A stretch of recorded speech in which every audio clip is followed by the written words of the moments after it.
Hi, everyone. This is Carla again, and thank you for, being committed to this training that me and Angela are putting together.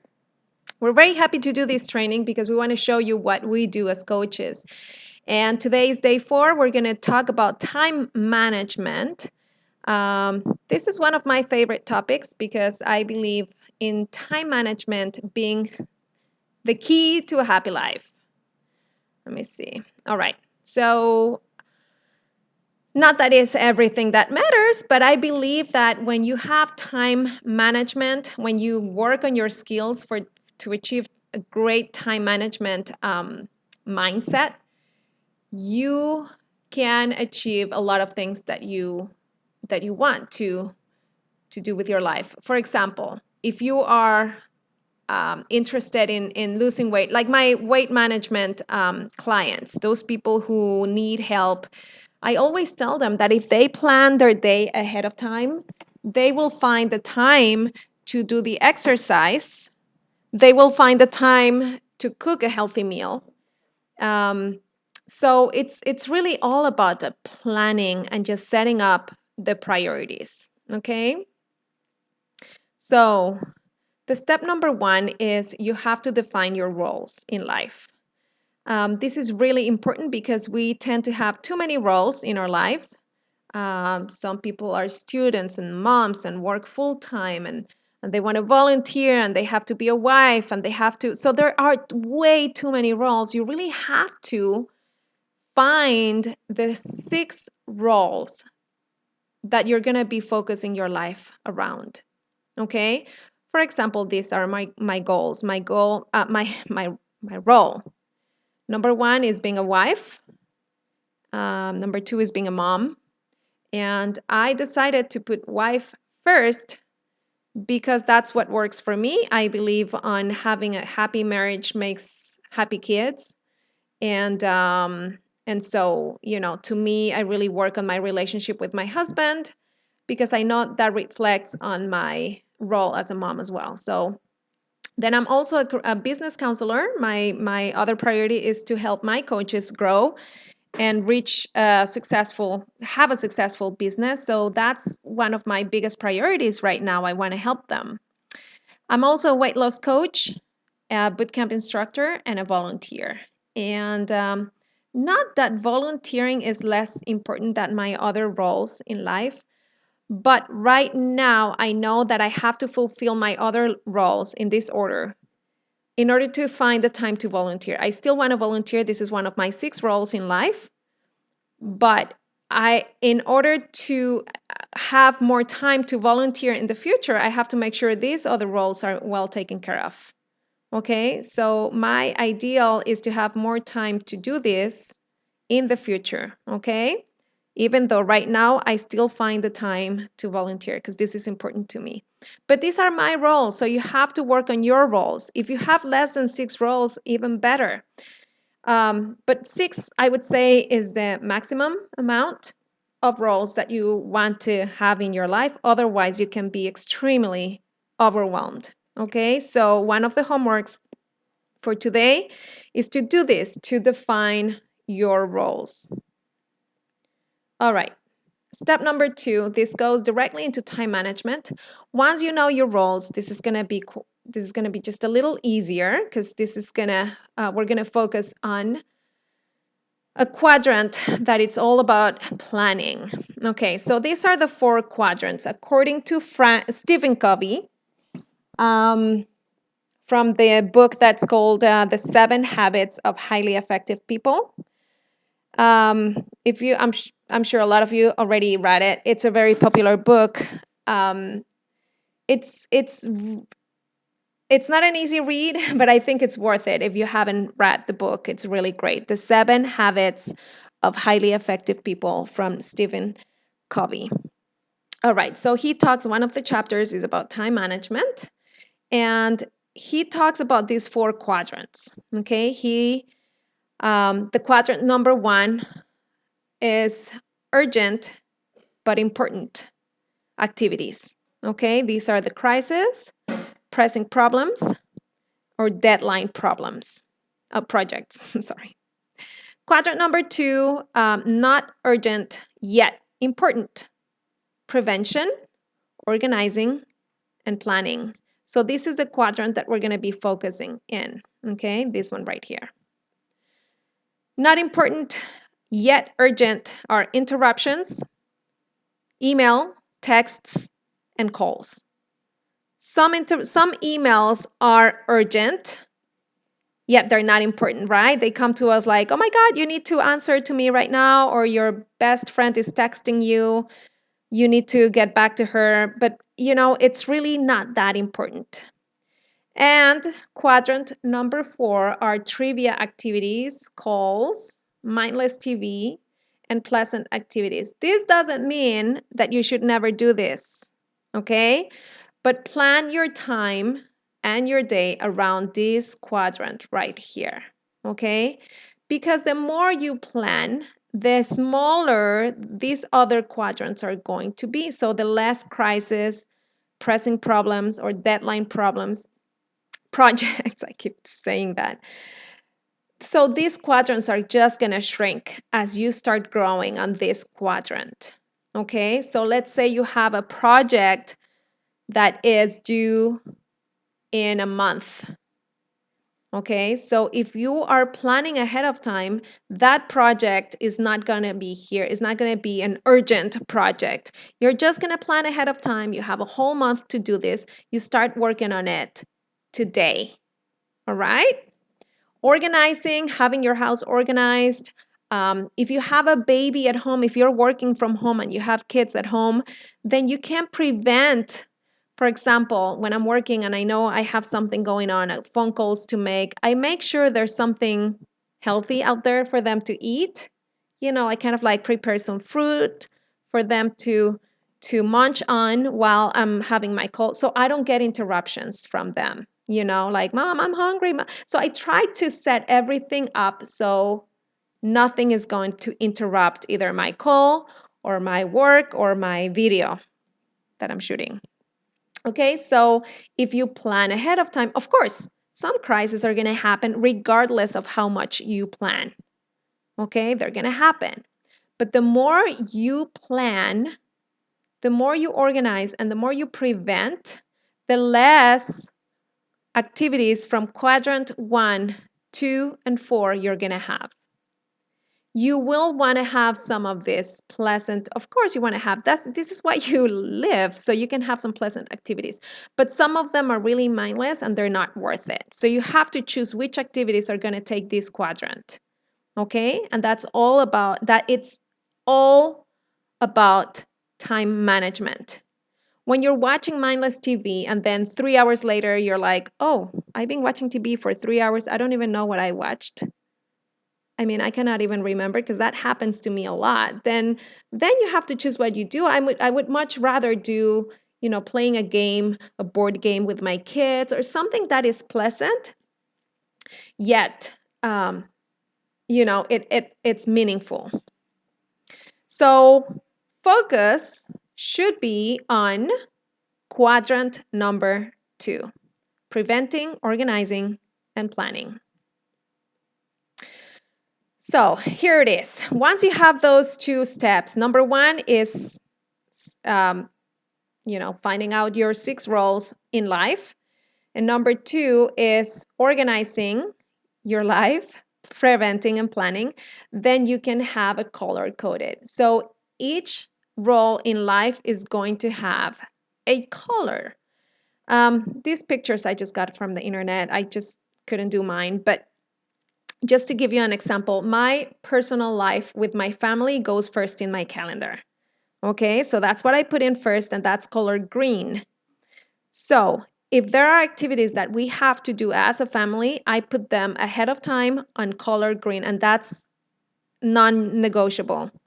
Nothing is going to go over the time that I have scheduled to spend with my family. Okay? Activities for my boot camp are purple. Activities for coaching are blue. So that's how I go with my roles in life. And you can definitely do a Google Calendar if you are a digital kind of person. A Google Calendar can be seen on your phone. Or you can just do the paper calendar. I do both, but that's just me. I do both because I like to change. Actually, I use pencil. I don't use pen, and I just circle with color. So find what works best for you, and make sure that you have a system in place that's gonna make your life a lot easier, and that you can see the colors, and you make sure you have activities that will help you grow on each area of your life. Okay? Okay, so we're going to plan and follow up. As a coach, you are a business. You have to set up a time for your business. Businesses are open and close, right? When you go to the bakery, or when you go, well, bakery is a bad example if I'm going to talk about Beachbody, but let's say you go to the um to the flower shop. The flower shop is not open 24 hours a day. The flower shop is open usually from 10 in the morning to 5 or 6. I don't know, I'm just guessing. But it's open and closed. So if you have a full-time job and are doing Beachbody on the side, I know you can set up an hour on the side to work on your business. All right? I would say 1 hour every day is the minimum to work on your business if you want to do something with it. Okay. So you have to, where's my cursor? You have to plan ahead, check out your calendar and say, okay, this week I'm going to work after the kids go to bed from 8 to 9. I'm not going to watch TV. I'm going to miss The Biggest Loser. Yes, it's okay. Or Dancing with the Stars. But I'm going to be working on my business from this time to this time. If you are not, if you work from home, just like I do, kind of like mix times come and go, then I have to say I'm going to be working from this time to this time, because if I don't do this, then I'm working all day long. And the last thing you want to do is be with your family and be working at the same time. You don't want to be on a very important event from your kids and being watching your phone and working from your iPhone, right? You want to be focused on what's important, which is your family, your kids. So make sure you set up the times to work so you don't get those mixed, and it could be a mess if you do that, okay? Plan your day ahead of time. This is crucial. This has completely changed my life. If I plan my day ahead of time, I accomplish almost everything that's in my to-do list. All right? Have a goal written down and look at your goal every single day. That's going to keep you accountable. Have a goal written down and look at your goal or read your goal every single day. So let's say you want to hit Success Club 5 every month. Write it down.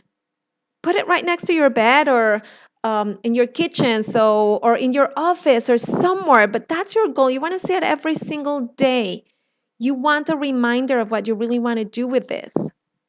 Use a to-do list, but just not have it. Use your to-do list, whether you use it on paper or you use it on your phone. Almost every single smartphone has a to-do list. And if you don't have a smartphone, you need to get one, because like they say, smart people have smartphones. I like that. Get a smartphone. If your phone doesn't have a to-do list, get an app. A lot of to-do lists, to-do apps are for free. So get one and follow up. Make sure you're watching your to-do. You check your to-do list every single day, 2 or 3 times a day. Next is Power Hour. You have to do a Facebook Power Hour, and I'm going to talk about that next, okay? So I'm not going to go over a lot here. But the last one, I think this is huge. Have a success partner.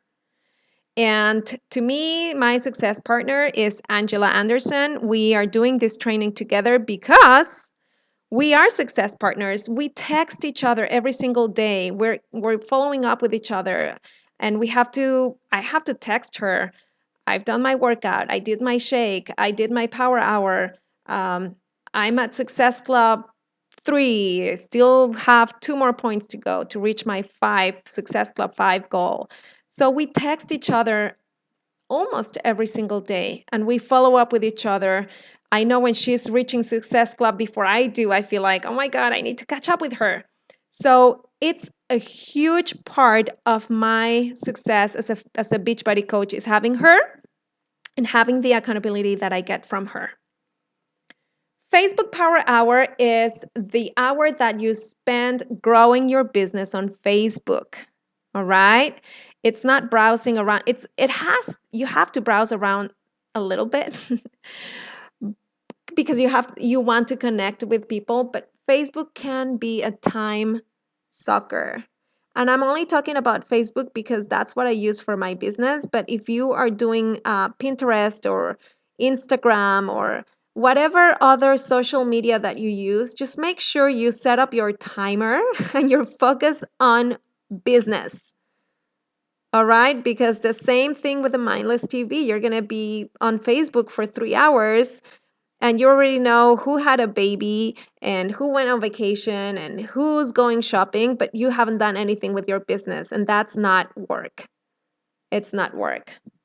Okay, so tip number 1 is you got to set up a timer. You have to set up a timer. Like I said, otherwise you can spend a full-time workday on Facebook if you let yourself do that. Okay, on that hour, you want to connect with 2 new people every day. You have to add friends. Why 2 people every day instead of 10 people in one day and then relax for 5 days? Well, number 1, because Facebook doesn't like when you add too many people at the same time, especially if those people have never met you in person. Facebook has a way to find out if you are pretty much just connecting as a business, and they can put you on Facebook jail, which is you're not allowed to add any more friends for like a period of time. So also the way the adding 2 people every day is going to help you be consistent with your business. Okay, there are a lot of ways to get new people in your Facebook as friends. You can connect with friends of friends. You have people in common. You can go into groups on Facebook. For example, I go into one that's called San Pedro Crafters. And that is a local Facebook group that has crafters, obviously. And so I started connecting with them, and I've made some new friends on that group.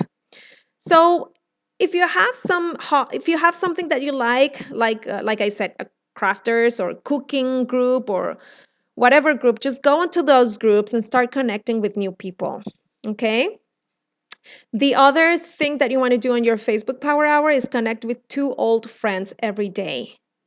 Like I said on the other video that I made, you don't want to reach out to people who haven't heard about you in 5 years and then all of a sudden you're inviting them to your challenge group. You want to rebuild a relationship. So if you haven't connected with some people, go ahead and send them a message just to catch up with them. Okay? Don't even mention Beachbody. Just catch up with people. And then use the rest of the time that you have to like and comment on your friends' posts. So you want to show interest on them. There's nothing worse than someone who's just only posting all the time, but he never dares to go into other friends' posts. So you want to you do want to go on Facebook and browse and like and comment on your friends. Just be present on their lives. And this is the last one. I'm going to read it with you. This is the most important thing that we need to understand. You treat your business like a business and it will pay you like a business. You treat your business like a hobby and it will cost you like a hobby. So it's your choice. Do you want to have a business that's going to pay you, or do you want to have a hobby that's going to cost you? That's up to you. That's up to you and how well you can organize your life. Like I said, you don't need more than an hour every day, but you need 1 hour of pure focus. If that's all you're going to give to your business, you have to give it 100%. on that time. If you can do 2 hours every day, do it with focus. If you can do 4 hours every day, do it with focus. There's nothing worse than thinking you're working 8 hours a day on your business when all you're really doing is just messing around. Be focused. Be focused on your business. Plan ahead of time, and I can promise you, you will have a business that pays you. Okay, that's it for today. I hope you guys like it. So go ahead, work on your roles in life, work on your time management, on your agenda, and fill out the questionnaire that's going to be posted with this video. Thank you very much and have a great day. Goodbye.